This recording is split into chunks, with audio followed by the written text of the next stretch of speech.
Assalamualaikum warahmatullahi wabarakatuh. Kita saat ini berada di Dermaga Biru di Babang Bacan Timur.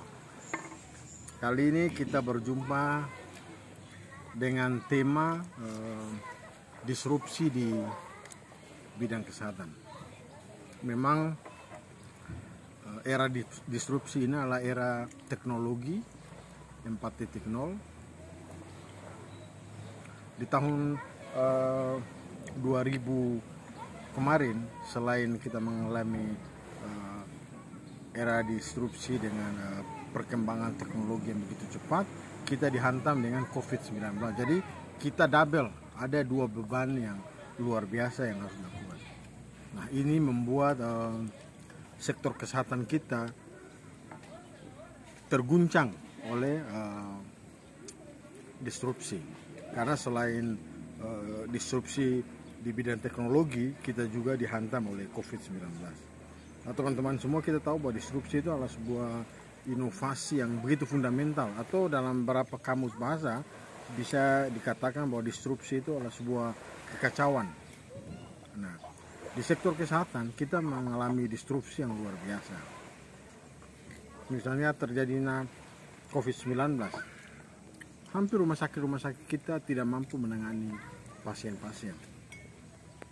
Kita terpaksa membuat rumah sakit darurat. Itu menunjukkan bahwa kita memang tidak siap menghadapi COVID-19.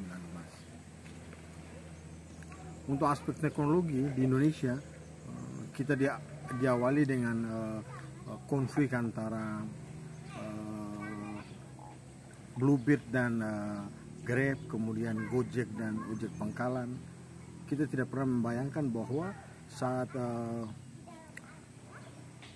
Grab hadir bisa membuat Bluebird itu kewalahan. Atau di dunia misalnya Nokia kemudian gulung tikar gara-gara munculnya Samsung dan banyak disrupsi lain di bidang teknologi. Nah, sekarang kita kembali ke tema kita tentang disrupsi di bidang kesehatan. Jadi di bidang kesehatan kita memang selain ketertinggalan teknologi, kita tadi saya bahasakan bahwa kita menghadapi COVID-19, sehingga hampir bisa dibilang bahwa dunia kesehatan kita tidak mampu. Tapi sebenarnya bukan hanya Indonesia, negara seperti Amerika saja bisa tidak berdaya menghadapi COVID-19. Italia yang begitu luar biasa, tapi menghadapi COVID-19, presidennya menyatakan kalah dengan COVID-19. Ini luar biasa. Nah, di bidang kesehatan sendiri, disrupsi itu di bidang kesehatan itu dimulai dengan misalnya di era-era saat ini kita mengenal dengan e-health, kemudian Halodoc, itu beberapa aplikasi-aplikasi di bidang kesehatan. Namun ternyata kita masih kalah dengan para YouTuber, para influencer yang bisa memiliki jutaan pengikut. Contoh misalnya para artis-artis misalnya Raffi Ahmad atau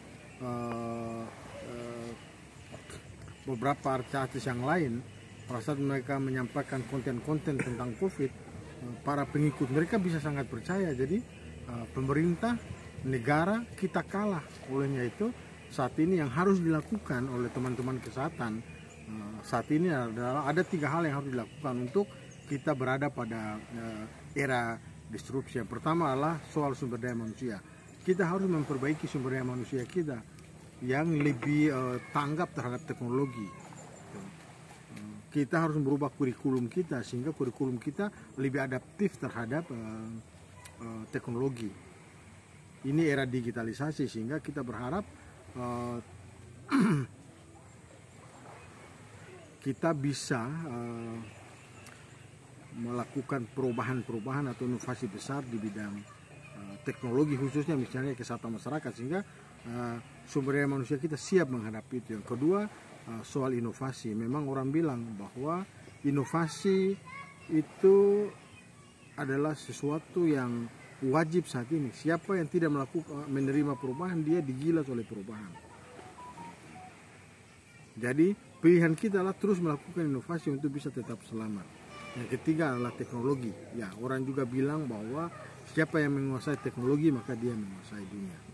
Olehnya itu, teman-teman kesehatan, mari kita adaptif terhadap teknologi baru. Sekarang bukan orang pintar mengalahkan orang bodoh atau orang kaya mengalahkan orang miskin, tapi orang yang cepat mengalahkan orang yang lambat. Kecepatan itu dibantu dengan teknologi. Terima kasih.